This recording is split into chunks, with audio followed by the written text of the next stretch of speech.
আমরা নিজের চোখে নিজের বড় মনে করি, এরকম ডাকাইত আছে না নাই? নিজেরাই নিজে মনে করে কত বড় সাহেব, লাট সাহেব। মান তাওয়াদা তারাফা, এটা হচ্ছে সুন্নাতুল্লাহি ফিল আরদ। মান তাওয়াদা তারাফা, যে নিচে নেমে থাকতে চায় আল্লাহ ওরা টেনে উপরে উঠায়, আর যে খালি উঠতে চায়, হিংসা করে অহংকার করে উপরে ঠেলতে চায়, ওরা নিচে নামায় দেয় কে? সাইয়েদনা আদমকে আল্লাহ বললেন, আদম সাল্লিম আলা উলাইকা নাফার লাম্মা খালাকাল্লাহু আদামা ওয়া কানা তুলহু 60 যিরাআন। নিচে নেমে গেলে যে উপরে ওঠে, আর উপরে উঠতে চাইলে যে নিচে নামে, উদাহরণ দেখেন। আদম আলাইহিস সালামকে তৈরির পর আল্লাহ বললেন, আদম সাল্লিম আলা উলাইকা নাফার, এই ফেরেশতাদের সালাম দাও। কি দাও? সালাম দাও। কোনো প্রশ্ন নাই, আল্লাহ সালাম দিব কেন? ফেরেশতারা আমারে দিব না কেন? আমি আগে দিব কেন? কথা আছে কোনো? যেই সালাম দিলেন, সালাম দেওয়ার সাথে সাথে ওনার মর্যাদা বাড়িয়ে দিল কে? এত মর্যাদা বাড়ালেন যে নূরের ফেরেশতারা মাটির আদমকে সেজদা দিতে বাধ্য হয়েছে। চিৎকার করে বলেন ঠিক কিনা? তুমি মাটির আদমকে প্রথম সৃষ্টি করিয়া ঘোষণা করিয়া দিলে শ্রেষ্ঠ বলিয়া, তাই তো নূরের ফেরেশতা করে আদমকে সেজদা। সবার চেয়ে সম্মান দিলে মাটির আদমকে। আল্লাহু আল্লাহু পড়েন, আল্লাহু আল্লাহু তুমি জাল্লে জালালুহু, শেষ করা তো যায় না গে তোমার গুণগান। আল্লাহু আল্লাহু, সুবহানাল্লাহ পড়েন। কি সম্মান আল্লাহ বাড়াই দিলেন। আল্লাহ বললেন, আদম আজকে থেকে তুমি আশরাফুল মাখলুকাত, তুমি খলিফাতুল্লাহ ফিল আরদ, তুমি পৃথিবীতে আমার খলিফা, ভাইস জেরেন্ট অফ আল্লাহ। আল্লাহর খলিফা, আল্লাহর আহকামগুলো পালনের জন্য ভাইস জেরেন্ট। চুরি করলে হাত কেটে দাও, কার আইন? এই কাজ আদম তুমি দুনিয়াতে চেয়ে করো। জিনা করলে ডেথ পেনাল্টি, হেড অফ, শিরোচ্ছেদ করে দাও, কার আইন? খলিফা হিসেবে মানুষ এসে করবে। মানুষকে আল্লাহ আশরাফুল মাখলুকাত বানিয়ে দিলেন, নিচু হয়েছে বড় বানিয়ে দিলেন। আর শয়তানের অবস্থা কি? শয়তানকে আল্লাহ বললেন সেজদা দে আদমকে। শয়তান যুক্তি দাঁড় করিয়েছে, খালাকতাহু মিন তিন খালাকতানি মিন নার ওয়া খালাকতাহু মিন তিন। আল্লাহ আপনি আমারে বানাইছেন আগুন দিয়া। কি দিয়া? আগুনের ধর্ম উপরের দিকে উঠে, আর মাটির ধর্ম সে নিচে পড়ে থাকে, আমি কেন সেজদা দেব? শয়তানকে চিরকালের জন্য ইবলিস মালউন, অভিশপ্ত আর জাহান্নামী হিসেবে ঘোষণা দিয়ে দিল কে? এজন্য আপনি ছোট থাকতে চাইবেন, আপনারা বড় বানাবে কে? আর আপনি নিজে যদি বলেন আমি বড়, থাপ্পড় মেরে আপনারা নিচে নামাই দিবে কে? এজন্য বিশ্বনবী দোয়ায় বলতেন, আল্লাহুম্মা জাআলনি সাবুরা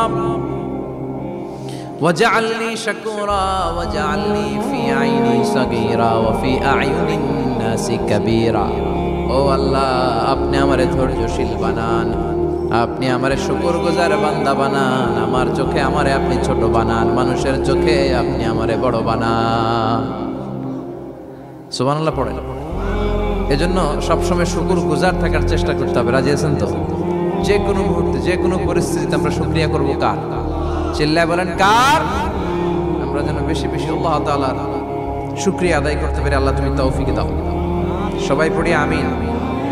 উত্তর চান্দোলা হিলফুল ফুজুল ইসলামী সংগঠনের উদ্যোগে আজকের এই তাফসীরুল কোরআনের প্রোগ্রাম। হিলফুল ফুজুল নামটা আমার বড্ড প্রিয়। বিশ্বনবী যখন 15 কিংবা 20 বয়স, কোনো বর্ণনায় এসেছে 15, কোনো বর্ণনায় 20, তখন তিনি একটা ছাত্র সংগঠন করেছিলেন, ইয়াং স্টারদের একটা অর্গানাইজেশন করেছিলেন। ওটার নাম তিনি দিয়েছিলেন হালাফুল ফুদুল। হালাফুল ফুদুল, ওইটারই আমরা বাংলা কি বলি? হিলফুল ফুজুল। হালাফ মানে শপথ, oath, we take an oath in the name of Allah. আল্লাহর নামে শপথ নেয়ারে বলে হালাফ।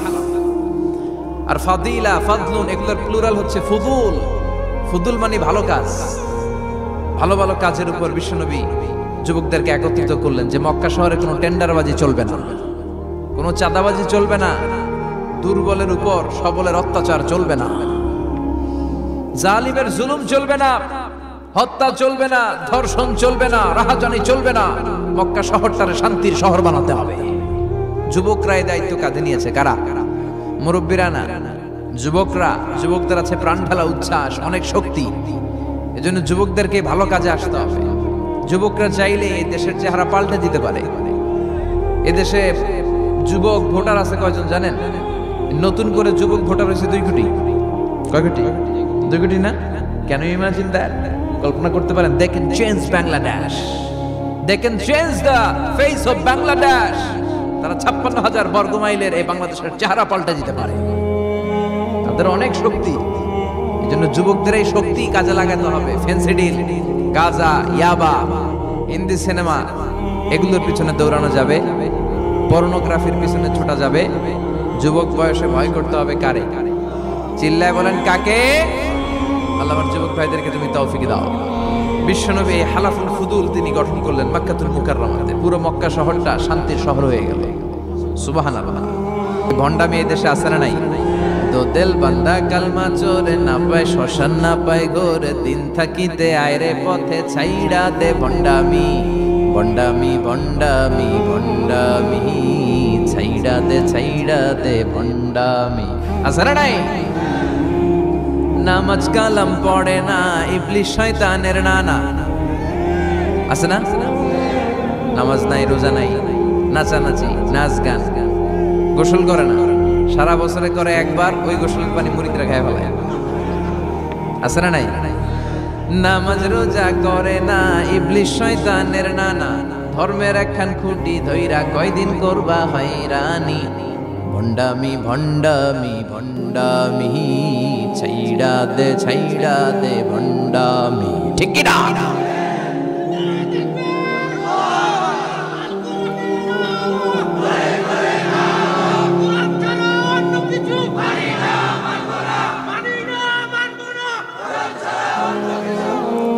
ভণ্ড পীর ও পীর, আমার নানা ভাইও পীর।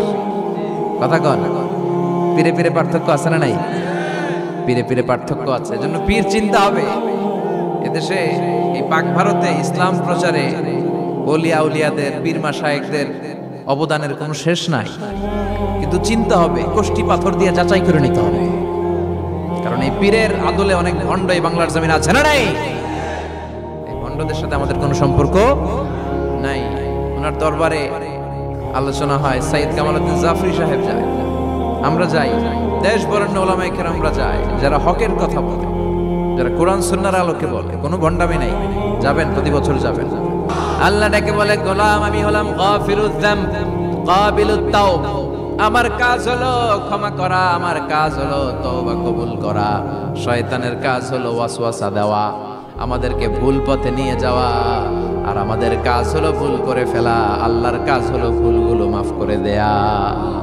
আল্লাহ ডেকে বলে, গোলাম তোরা যদি ভুল না করতি, তোরা যদি পাপ না করতি, তোরা যদি অন্যায় না করতি, তোদেরকে ধ্বংস করে দিয়ে এমন একটা জাতি আমি এই দুনিয়ার বুকে তৈরি করতাম, যারা সকালবেলা ভুল করে দুপুরে মাফ চাইতো, দুপুরে ভুল করে রাত্রে মাফ চাইতো, আজকে ভুল করে আগামীকাল মাফ চাইতো। আর আমি আল্লাহ গুনাহগুলো তাদের সব ক্ষমা করে দিতাম।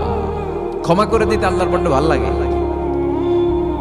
বান্দা আল্লাহর কাছে বারবার চাক, চোখের পানি ছাড়ুক, এটা আল্লাহ পছন্দ করে। চোখের পানির যে কত পাওয়ার আপনি কল্পনাই করতে পারবেন না।